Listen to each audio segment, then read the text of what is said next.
Bismillahirrahmanirrahim. Assalamualaikum warahmatullahi wabarakatuh. Alhamdulillahi rabbil alamin. Wassalatu wassalamu ala asyrafil anbiya'i wal mursalin Sayyidina Muhammad wa ala alihi wa sahbihi ajma'in.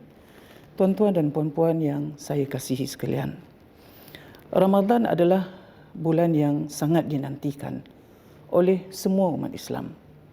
Kerana pada bulan ini terhidang segala kelebihan yang disediakan oleh Allah yang mana tidak akan kita dapati pada bulan-bulan selain daripada Ramadan.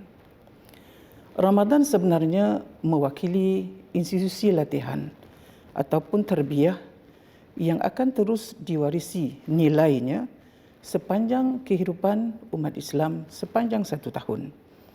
Tidak terkeluar seorang individu Muslim daripada latihan Ramadan kecuali akan terisi pada dirinya nilai taqwa.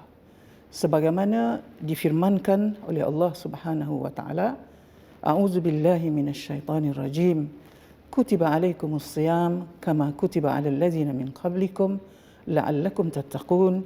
Diwajibkan ke atas kamu berpuasa sebagaimana diwajibkan ke atas kaum yang terdahulu daripada kamu, mudah-mudahan kamu memperolehi takwa. Daripada ayat ini jelas menunjukkan bahawa KPI yang ditarget oleh Ramadan dan puasa Ramadan adalah bagi melahirkan nilai takwa. Bercakap soal KPI, dalam dunia berkerjaya hari ini, setiap institusi dan setiap individu adalah ditentukan mesti mencapai KPI tertentu. Oleh yang demikian, bagi menjamin KPI itu dicapai, maka berhempas pulaslah setiap institusi ataupun setiap pekerjanya untuk melakukan pelbagai strategi, pelbagai plan bagi memastikan KPI mesti dicapai. Kerana penilaian pada akhir tahun akan menentukan siapakah yang memperolehi KPI yang terbaik, maka dia dianggap sebagai pekerja yang cemerlang. Untuk puasa Ramadan, KPI yang ditentukan oleh Allah SWT ialah mesti mencapai nilai takwa. Jadi persoalannya ialah bagaimana mungkin nilai takwa ini boleh dicapai? Ianya memang boleh dicapai kerana institusi Ramadan melibatkan pihak-pihak yang sangat hebat dan dahsyat kudrat dan keupayaannya. Allah Subhanahu Wa Taala yang sifatnya Maha Pencipta, Maha mengetahui sisi kuat dan lemahnya seorang manusia, adalah menjadi perancang ataupun penyedia kepada modul latihan Ramadan. Sementara para malaikat turut terlibat menjadi pemudah syara sebagai pencatat segala kebaikan yang dilakukan oleh setiap individu yang sedang berpuasa. Sementara baginda Nabi SAW pula menjadi model dan menjadi contoh, sama ada melalui lisannya ataupun melalui perbuatannya, mempamerkan apakah yang patut dilakukan dalam latihan Ramadan. Dan sesungguhnya baginda Nabi SAW adalah sebaik-baik model dan sebaik-baik ikutan. Allah juga telah menyediakan Ramadan sebagai modal kepada pelaburan kepada kita setiap individu Muslim.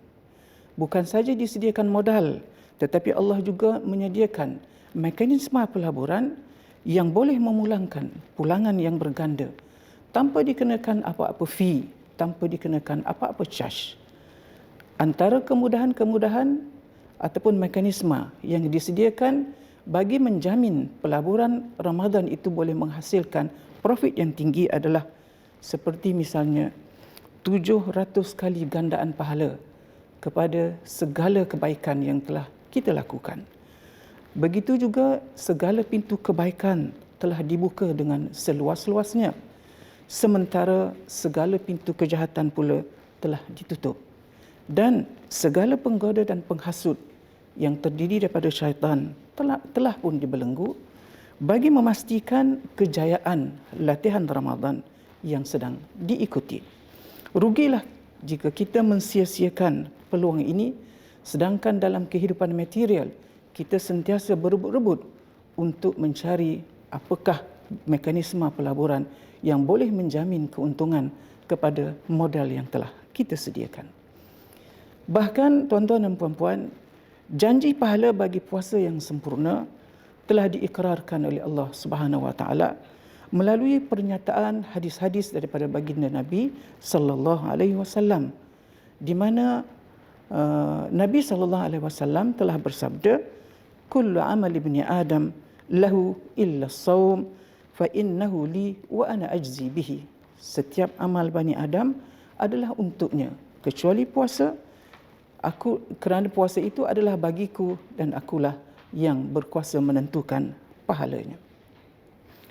Dalam banyak hadis-hadis Nabi, Nabi telah menyifatkan puasa Ramadan dengan segala kelebihan sebagai pemangkin kepada modul latihan yang sedang diikuti oleh setiap umat Islam. Antaranya ialah apa yang biasa kita dengar seperti sabda baginda sallallahu alaihi wasallam, man sama ramadana imanan wa ihtisaban ghufira lahu ma taqaddama min dhanbi. Sesiapa yang berpuasa dengan penuh keimanan dan mengharapkan kepada Allah, maka dia akan diampunkan dosa. Dan bukan senang untuk kita mendapat jaminan pengampunan dosa, kerana dalam kehidupan kita hampir setiap hari kita melakukan dosa kepada Allah Subhanahu Wa Taala. Namun dengan puasa Ramadan yang kita lakukan, Allah menjanji akan ada jaminan kepada pengampunan dosa. Begitu juga orang yang berpuasa disarankan melalui hadis daripada baginda Nabi sallallahu alaihi wasallam untuk tidak melakukan beberapa perkara. Sebagaimana disebutkan oleh baginda Nabi, antaranya ialah la yarfus, iaitu tidak bersyakap pada perkara yang boleh mendatangkan kegairahan. Apalagi jika dengan mereka yang tiada apa-apa hubungan yang dihalalkan oleh Allah Subhanahu wa taala.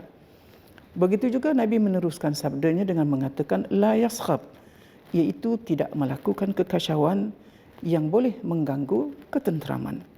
Sehingga akhirnya Nabi telah menoktahkan sabdanya ini dengan mengatakan bahawa fa in sabahu ahadun falyaqul inni shaim.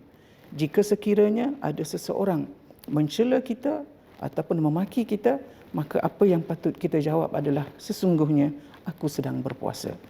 Jadi hadis ini menjelaskan puasa menjadi perisai kepada setiap individu yang sedang mengerjakan puasa daripada melakukan perkara yang boleh mendatangkan dosa.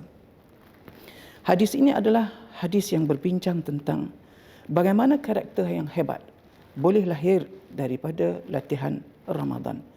Maha hebat sekali latihan Ramadan yang bukan sahaja diwajibkan kepada semua individu Muslim, tetapi dengan diberikan suluhan yang jelas daripada baginda Nabi sallallahu alaihi wasallam bagaimana membuat puasa Ramadan yang terbaik, dan dimotivasikan pula dengan janji-janji yang tidak terhitung.